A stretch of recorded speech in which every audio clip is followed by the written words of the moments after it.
mágica nenhuma vai acontecer nesse final. Então, partindo da premissa de que não há mágica, tem alguns caras que não podem jogar juntos mais nessa temporada e outros caras que não podem jogar em determinadas posições.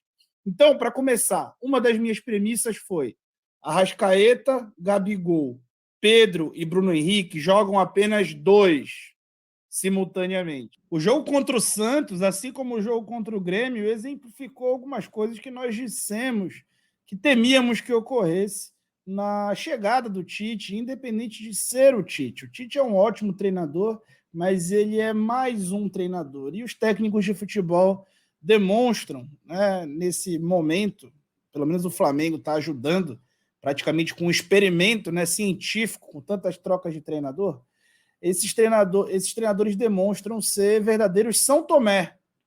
São caras que têm que ver para crer que aquilo já não é mais verdade ou que coisas que aconteceram muito tempo atrás não acontecem mais. No seu livro Liderança, Alex Ferguson deixou um trecho que me chamou a atenção para esse momento do Flamengo.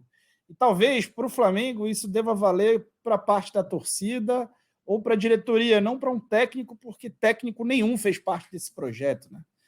Então, a frase é a seguinte: pobre do técnico que se deixa levar pela sensação de que certos atletas podem jogar para sempre. Alex Ferguson. Bom, a gente aqui se qualifica para falar bastante, né? Não sou jornalista, não atuo como imprensa, né? Embora seja um comunicador, sou analista de desempenho formado e falo aqui baseado com experiência e baseado com estudos técnicos que faço sobre os jogos de futebol. Se você quiser começar a sua carreira, eu tenho uma promoção ótima para quem está iniciando. É o curso Explorando o Jogo do Laboratório do Futebol.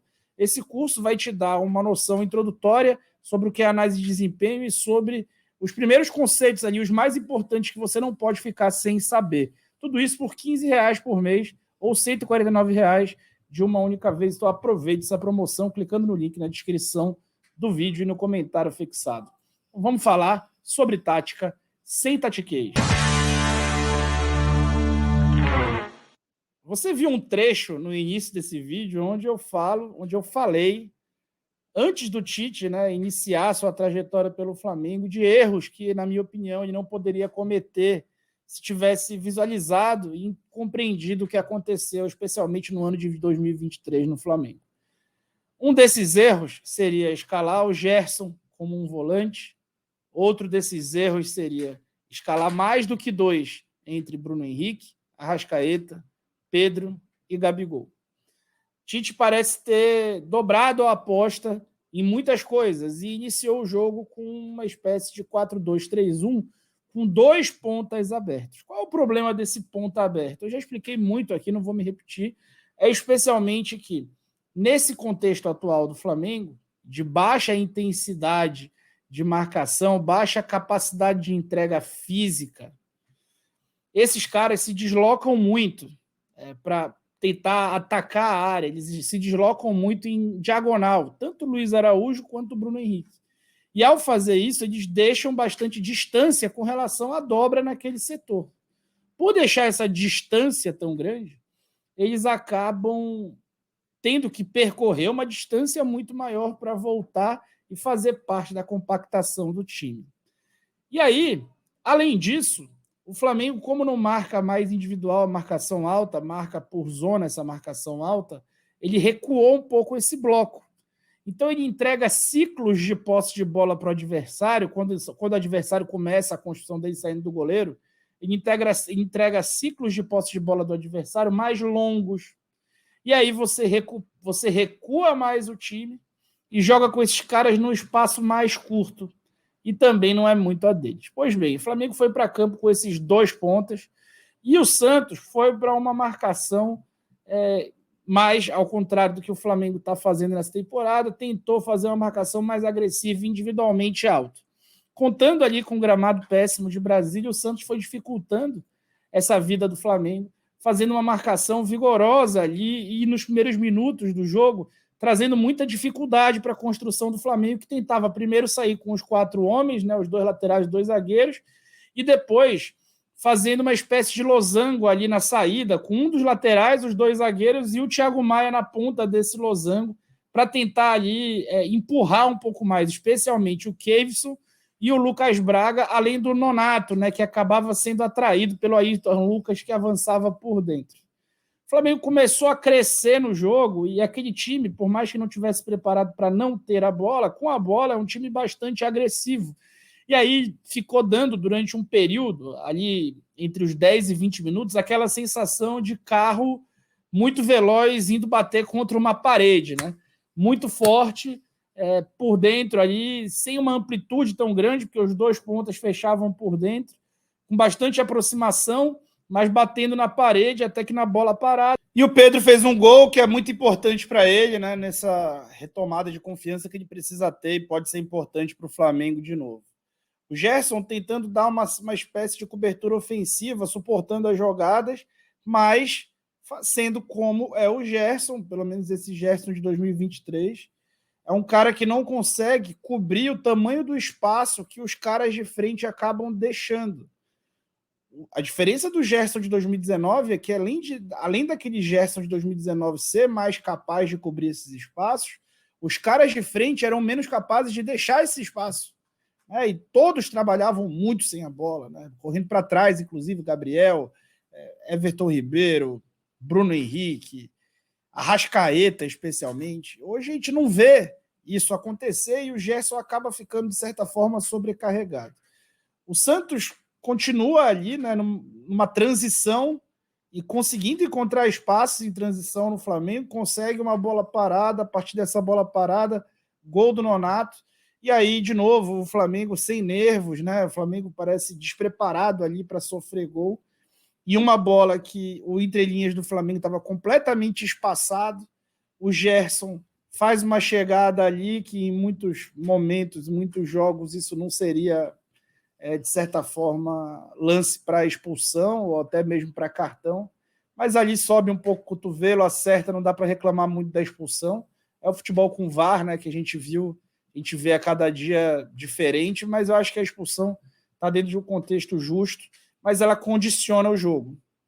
E condicionar o jogo quer dizer que o jogo, antes da expulsão, ele tinha um contexto e depois da expulsão ele passa a ter outro contexto. Né? Você, com um jogador a menos, consegue ocupar menos os seus espaços e também consegue defender com um jogador a menos do que conseguiria antes. E aí o Tite muda, né, o sistema dele para uma espécie de 4-2-3, mantendo o Arrascaeta mais ali pelo lado direito, o Gabriel ao invés do Pedro, pensando nessa marcação, nessa participação defensiva, tira o Luiz Araújo, né, para a entrada do Gabriel, tira o Pedro para a entrada do Vitor Hugo, que passa a ser ali o que o Gerson fazia, que é o que deveria ter começado o jogo assim, né, com o Vitor Hugo ali, o Gerson do lado direito, o time mais equilibrado, dentro de coisas que deram certo nesse trabalho, e o Gerson mais avançado é o que deu certo em 2023. E aí, assim, qual o problema de você colocar o Gabriel num jogo que você está com um jogador a menos? Defensivamente, ele vai, de fato, entregar um trabalho melhor do que o Pedro. Mas, cara, assim, quando você está com um jogador a menos, mais ainda você não consegue marcar bem alto. Então, tu tem que baixar muito o teu bloco. O jogo ainda estava em empate. E você tinha que baixar muito esse bloco. Quando você baixa muito esse bloco, a cada momento que você baixa mais o bloco, mais distante do gol adversário você fica. Distante do gol adversário, você, quando recupera a bola, está muito distante e precisa do quê? Força e velocidade. E, assim, força, quando eu falo, também diz respeito a ter atrito, porque você vai ter que ganhar jogadas no corpo, você vai ter que conquistar aquele espaço de avanço com caras velozes e fortes. O Gabigol, ele não é veloz e ele não é mais um cara de força. Ele não consegue mais duelar, ele foge dos duelos, e aí ele passou a ser uma figura nula, que nem segurava a bola como o Pedro segurava, e nem conseguia ter força para conseguir avançar, levar o time mais para frente. E aí o jogo ficou bem aleatório, o Flamengo, de repente, até conseguiria acertar uma jogada ou outra para ganhar, mas a mudança ela foi muito ruim, né? muito ruim mesmo, porque além de colocar o Gabriel, que é um cara sem força, no lugar de um cara que pelo menos seguraria a bola, ele tirou um cara de força. Aí sim, que era o Luiz Araújo. E aí, gente, o jogo vai ficando aleatório e tava na cara que o Flamengo ia perder. É insuportável, assim, é de causar na gente uma dor física ver o Flamengo assim. E isso passa muito mais até por todo o contexto do que pelo técnico da vez. O Tite está errando, é óbvio que está errando. A utilização que ele está dando para o Bruno Henrique, a utilização que ele tentou fazer com o Gerson, as substituições durante o jogo, a insistência em tentar colocar o Gabriel todos os jogos, como se tivesse ali uma obrigação contratual de colocar o Gabriel todos os jogos. Assim, tudo isso não está sendo positivo para o Flamengo. Mas, além disso, tem muita coisa, né, cara? Tem muita coisa. O Flamengo é um time que praticamente foi vendido para gratidão. A gratidão denota quem joga, denota quem entra, denota o comportamento do torcedor. Debates são interditados e a gente não vê, de fato, uma esperança futura de resolução. A diretoria caminha para um continuismo, tanto dela própria quanto de vários caras do elenco, e fala assim em gastar 400 milhões no próximo ano, mas esses 400 milhões vão ser em contratações de quem? De reservas? Vai contratar o reserva do Arrascaeta, o reserva do Gabigol, o reserva do Bruno Henrique, o reserva do Everton Ribeiro, o reserva do Léo Pereira, o reserva do Thiago Maia. Então o Flamengo vai contratar os reservas desses caras, porque esses caras são titulares, né? Você não pode mexer. Você mexe temporariamente, mas o cara tem que entrar. Ele tem que entrar, ele não pode ficar um jogo inteiro no banco, mesmo que seja um jogo atípico. Então, gente, assim, um Flamengo com muitos compromissos que vão além da parte tática, analisá-lo taticamente, só taticamente, isolando de todo o resto, é um baita de um equívoco. Os problemas do Flamengo são muitos e a gratidão não precisa deixar de existir, mas ela também não precisa escalar o time. É claro que tem muita gente errada dentro desse Flamengo que vai muito além dos jogadores. O que não quer também dizer que os jogadores são alheios à possibilidade de serem criticados. Muito pelo contrário.